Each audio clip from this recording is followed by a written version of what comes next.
Noi porteremo la proposta di distribuire i fondi del PNRR su base regionale, non più sulle graduatorie che molte volte sono poi inficiate dall'indice di vulnerabilità sociale che di fatto ci esclude sempre dalle graduatorie, quindi ci troviamo nel paradosso ad avere progetti buoni, pronti, richiesti dalla nostra comunità e non finanziati dal PNRR. Basta quindi con le graduatorie nazionali che puntualmente penalizzano il Veneto, con il rischio da qui ai prossimi anni di rimanere per buona parte esclusi dai fondi PNRR.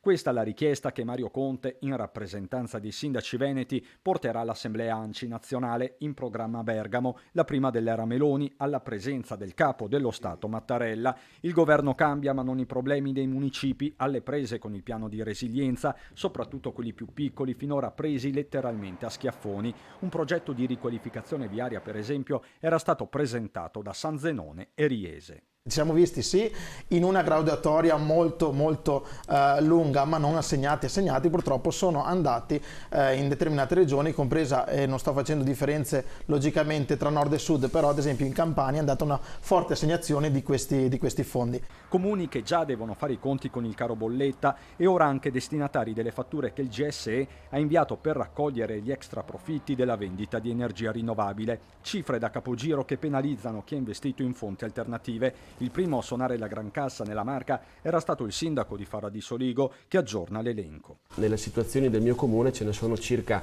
1200 in tutta Italia e molti anche della provincia di Treviso che sono di fatto usciti allo scoperto, come Vittorio Veneto piuttosto che Fontanelle.